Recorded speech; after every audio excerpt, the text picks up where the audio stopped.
6, a partir do verso de número 5.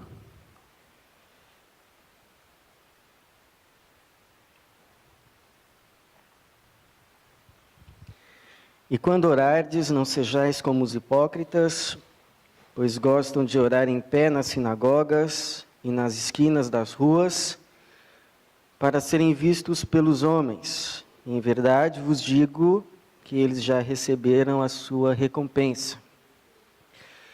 Mas tu, quando orares, entra no teu quarto e, fechando a porta, ora teu pai que está em secreto, e teu pai que vê o que é secreto te recompensará.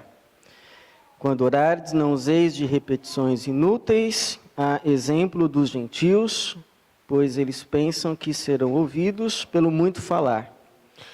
Não vos assemelheis a eles, pois vosso Pai conhece de que necessitais antes de o pedirdes a Ele. Senhor, obrigado, Pai, porque estamos diante da Tua palavra revelada. Sabemos que há poder nessa palavra para salvar, para transformar, libertar, dar instrução e fazer com que, como diz Timóteo, cada homem seja preparado para toda boa obra e para a Tua glória. Por isso pedimos que o Teu Espírito se revele a cada um, fale ao coração e nos abençoe em nome de Jesus. Amém. Nenhuma oração é em vão, ainda que o pedido seja recusado. Creio que aquele que pede receberá, contudo, uma graça. Esta frase é de um escocês, escritor, criado em família cristã, e que ficou conhecido por ter escrito o livro O Médico e o Monstro, Robert Stevenson. Eu acredito que o Robert Stevenson está certo a respeito do que ele pensa sobre oração, quando ele diz que nem sempre o pedido é atendido, mas aquele que pede sempre é agraciado. Porque Jesus está dizendo aqui no verso de número 6, que se a nossa oração não for um fingimento, não for um ato teatral para os homens verem, mas de fato uma oração para que Deus ouça, Deus há de ouvir esta oração e há de responder a esta oração, porque Ele fala, tu quando orares, entra no teu quarto, e fechando a porta, ora teu Pai que está em secreto, e teu Pai que vê o que é secreto te recompensará. Ele não está dizendo, talvez Ele te recompensará, mas Ele está dizendo que quando você entrar no seu quarto, você fechar a tua porta e você orar ao teu Pai que está em secreto, Ele há de te recompensar. Não é uma possibilidade, é uma afirmação. Quando você entrar no teu quarto, fechar a tua porta e orar ao teu Pai que está em secreto, Ele há de te recompensar. E essa é uma ótima notícia, porque nos mostra que não existe oração que Deus recuse. Embora nós já tenhamos aprendido aqui, que Deus não diz sim a toda oração. Paulo, por exemplo, orou para que lhe fosse tirado um espinho da carne, e ao meu ver era um pedido legítimo, afinal de contas, quem quer andar com um espinho na carne? E a resposta do Senhor a ele, depois de ter orado 3 vezes, foi, a minha graça te basta, porque o meu poder se aperfeiçoa na fraqueza. Nós já aprendemos, e eu não preciso repetir aqui, os motivos pelos quais Deus pode dizer não a uma oração. Deus pode dizer não a uma oração egoísta que visa abençoar só a mim, mas prejudicar um monte de gente. Deus pode dizer não a uma oração que foge do seu propósito de me tornar a imagem e semelhança de Cristo, que é o seu propósito maior para a nossa vida. Deus pode dizer não a uma oração insensata quando você pede uma serpente pensando que é peixe. Quando você pede uma pedra pensando que é pão, quando você pede um escorpião pensando que é um ovo, e Deus, na sua bondade, há de te dizer não. Por isso a pergunta que eu quero responder hoje com os irmãos é: se Deus não diz sim a toda oração, mas promete recompensar toda e qualquer oração, que recompensa é essa? Que Jesus está afirmando aqui que será dada àquele que buscar ao seu Pai que está em secreto e que vê o que é secreto e, portanto, recompensa aqueles que o buscam em secreto. Eu creio que, biblicamente, essa recompensa pode ser 4 coisas. Primeiro, essa recompensa que Deus dá a quem ora, pode ser uma transformação. Porque o apóstolo Paulo vai dizer lá em Filipenses capítulo de número 4, versos 5 e 6, não andeis ansiosos por coisa alguma, antes façam os seus pedidos plenamente conhecidos a Deus, e a paz que excede todo entendimento guardará o teu coração e a tua mente em Cristo Jesus. Veja que não há aqui uma promessa de transformação externa, mas há uma promessa de transformação interna. Você ora a Deus, e isso não quer dizer que Deus vá transformar as circunstâncias que estão fora de você. Mas Deus pode transformar as circunstâncias que estão dentro de você. Deus pode não mudar o coração do outro, como a gente sempre pede e quer. Deus pode mudar o teu coração. Porque à medida que a gente vai orando, o nosso coração vai se alinhando com o coração de Deus. Os nossos pensamentos vão se alinhando com os pensamentos de Deus, e os nossos desejos vão sendo transformados nos desejos de Deus, e começamos a ver as circunstâncias, as pessoas como Deus. Até porque a nossa vida geralmente muda quando a gente muda.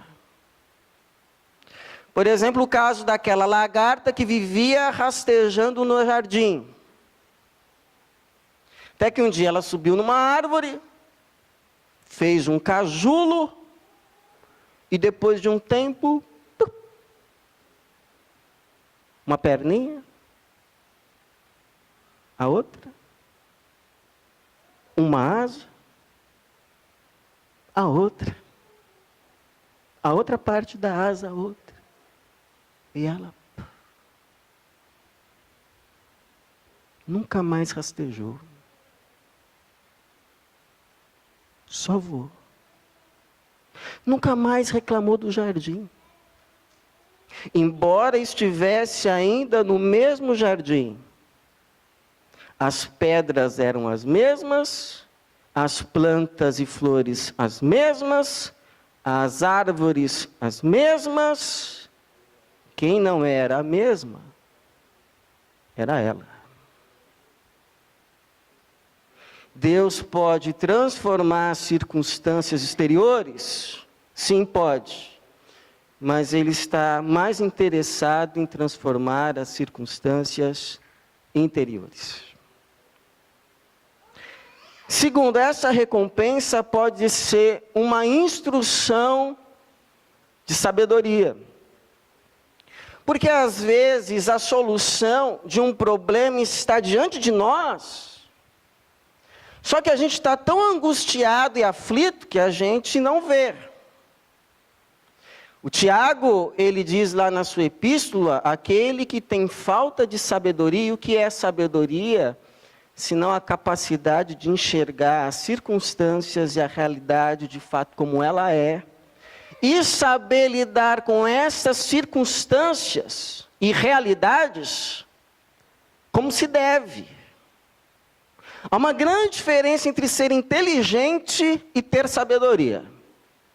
Eu conheço muita gente que é muito inteligente, mas não tem sabedoria. Sabedoria é uma luz que Deus dá ao sujeito, que o faz enxergar as coisas como elas de fato são, e o ensina a caminhar como se deve. Então Deus pode te tirar de um deserto quando você clamar? Pode, mas pode te ensinar a viver no deserto e aprender do deserto. Deus pode te tirar de um vale escuro, de sombra de morte? Pode. Ele pode todas as coisas. Mas Ele também pode te guiar como pastor por entre o vale da sombra da morte, até chegar às águas tranquilas e aos pastos verdejantes. Deus pode remover uma pedra do seu caminho? Sim ou não? Claro que pode. Mas Ele também pode te dar um caminho entre as pedras, ou te ensinar o caminho das pedras. Por isso eu gosto muito do Salmo 32, verso de número 8. Eu te instruirei o caminho que você deve seguir, eu te guiarei com os meus olhos. Não há situação que você viva nessa vida que Deus não tenha um caminho, que Deus não tenha uma direção, que Deus não tenha uma solução. Por isso a gente ora não para que Deus saiba, nós oramos para que nós saibamos, porque Deus sabe, quem não sabe somos nós. Terceiro, essa recompensa pode ser forças. Você lembra quando Jesus estava no Getsemane?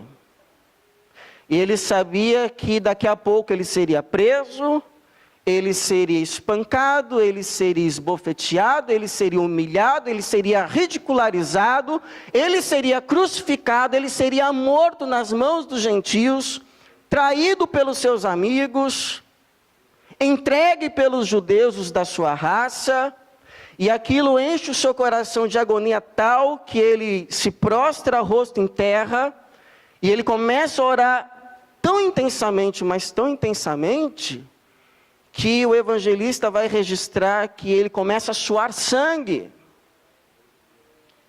Mas não só isso.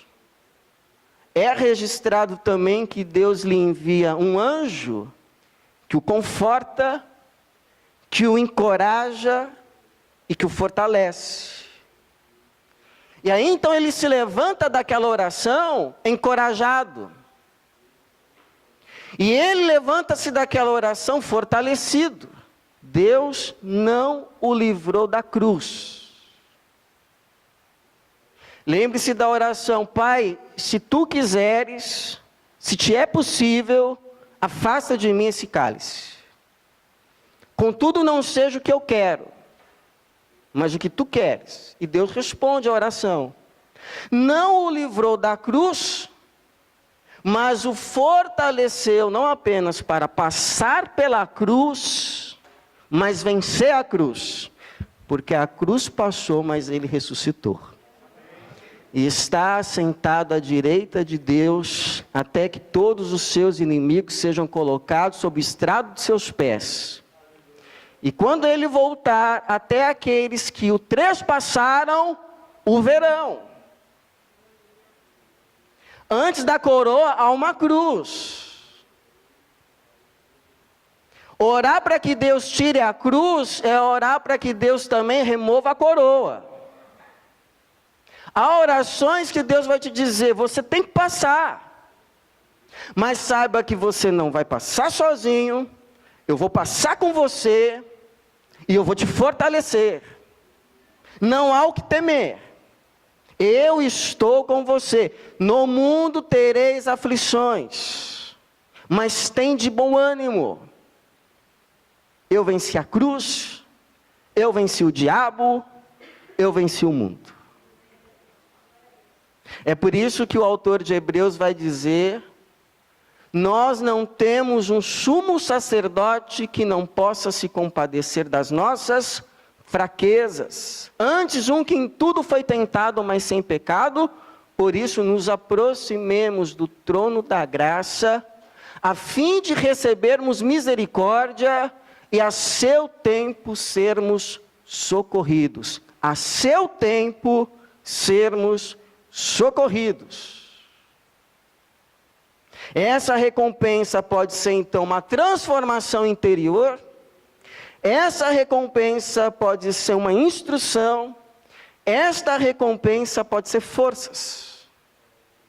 E essa recompensa pode ser também o atendimento da real necessidade.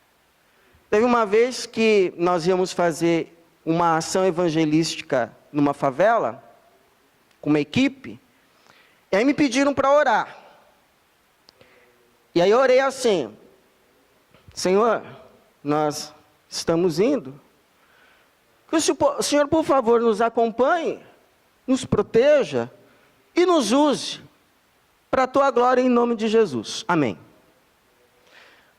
Aí quando eu disse amém, eu olhei assim, as pessoas estavam me olhando com uma cara do tipo assim: só isso?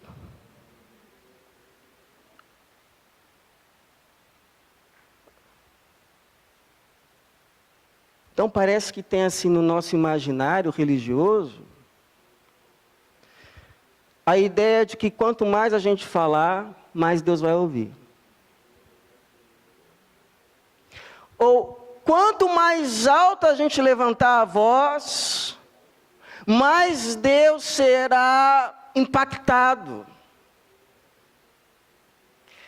Jesus, quando ele diz assim: não vos assemelheis, verso 7, quando orardes não useis de repetições inúteis, exemplo dos gentios, pois eles pensam que serão ouvidos pelo muito falar. Não vos assemelheis a eles, pois vosso Pai conhece do que necessitais antes de o pedirdes a eles. Entenda bem, irmão.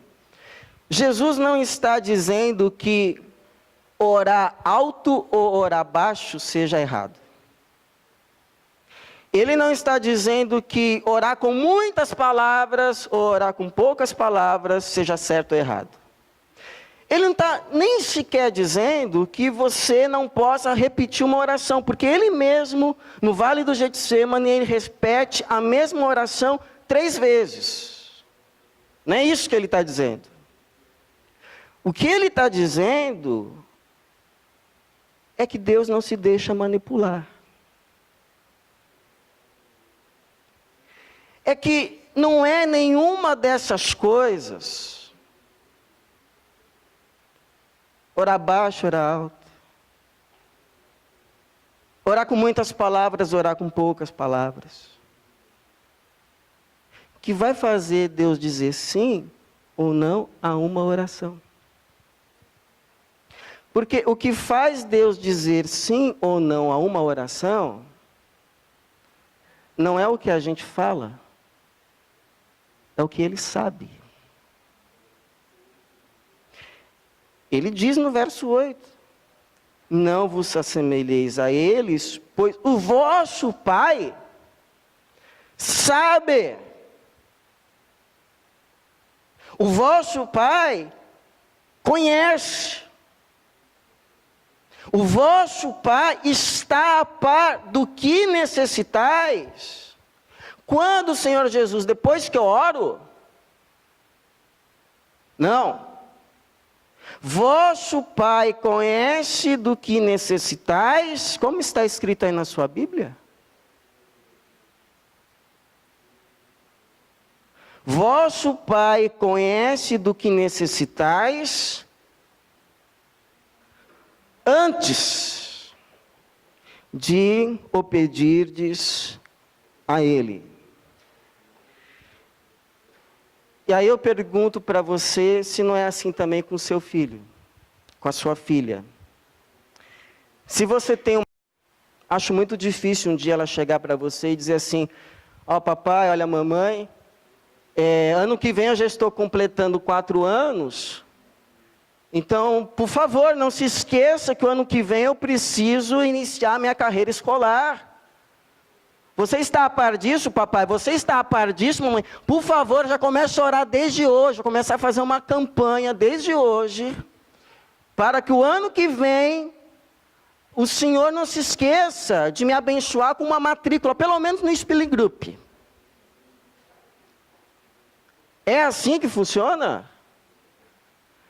Eu imagino que ele não vai nem estar a par dessa necessidade, o que ele quer, papai e mamãe, comer o tetê, a bola, o brincar e o se divertir, assistir um pouco de TV, que também são as necessidades dele, mas essas necessidades maiores, ele não pede, mas você, no seu amor, providencia, que você é pai, você é mãe, a tua ação de providência para com ele não depende do que ele fala, como fala, depende unicamente de uma coisa, daquilo que você sabe que são as necessidades dos teus filhos.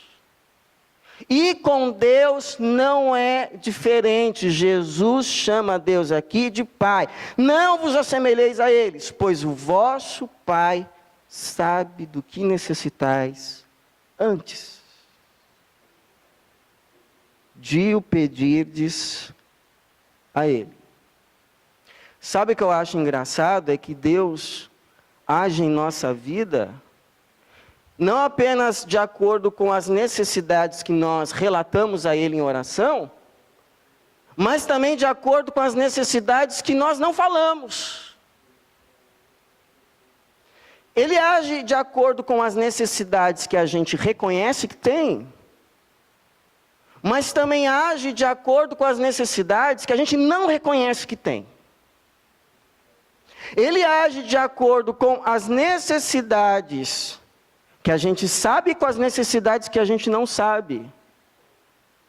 Ele age de acordo com as necessidades que temos hoje e com as necessidades que nós vamos ter amanhã e que hoje nós nem sequer imaginamos que amanhã vamos precisar disso que Ele está nos providenciando hoje. É por isso que muita coisa que Deus faz na nossa vida a gente não entende. Você começa a orar, aí daqui a pouco Deus te dá um pé de pato. Você fala assim, não é isso que eu estou pedindo, Senhor. Você ora mais, daqui a pouco vem uma boia. Você ora mais, daqui a pouco vem um balão de oxigênio. Aí você fala assim, Deus está de brincadeira comigo, Deus não está ouvindo as minhas orações, eu preciso pedir para alguém orar por mim. Porque eu estou pedindo uma coisa, Ele está me dando outra. Me deu um pé de pato, uma boia e um balão de oxigênio. Só que aí chega amanhã, cabrum. Começa a chover. A água começa a subir. Aí você entende. Porque era tão inútil pedir um pneu novo. Porque veio a boia. Porque veio o pé de pato. Porque veio o balão de oxigênio. Porque Deus sabe do que necessitais antes de o pedirdes a Ele. Deus não precisa ser convencido a te abençoar. Deus já decidiu te abençoar. Deus não precisa ser avisado do que você precisa. Deus sabe do que você precisa. A gente ora não é para converter o coração de Deus à nossa vontade. Nós oramos para converter o nosso coração à vontade dEle. Não para que Ele saiba do que a gente precisa, mas para que a gente saiba qual a nossa parte. Não existe troca, não existe barganha, Não existe manipulação na oração. Oração é conversa de pai e filho. É graça, é bondade, é amor. É a mesma coisa, vou dar um exemplo assim. Muitos anos atrás, quando eu estava ainda na minha carreira de desenhista, eu estava começando, entrei no estúdio, me deram um trabalho, e aí o meu chefe chegou e disse o seguinte: olha, se você não der conta, a gente vai ter que chamar um freelancer. E aí eu orei: Senhor, me ajuda, me dá destreza, destra a mão do teu servo, essas orações que a gente faz, e pedi que não venha nenhum freelancer, Senhor, honra o teu filho. No outro dia estava lá o freelancer. Aí eu não entendi nada, tivemos que dividir o trabalho, tudo. Passou-se um tempo, eu fui fazer e ele se chamava Felipe. Passou-se um tempo, eu fui fazer uma entrevista numa outra empresa melhor, maior. E aí, depois que eu disse os lugares que eu já tinha passado trabalhando, quem me entrevistava disse assim: bom, então você deve conhecer alguma pessoa aqui, afinal de contas, temos muita gente que já trabalhou nesses lugares que você já trabalhou. E aí eu comecei a olhar desenhista por desenhista, lá da mesa do fundo, mesa por mesa, não conhecia ninguém. Até que eu cheguei assim na última mesa. E sabe quem estava sentado lá? O Felipe. Felipe, quanto tempo?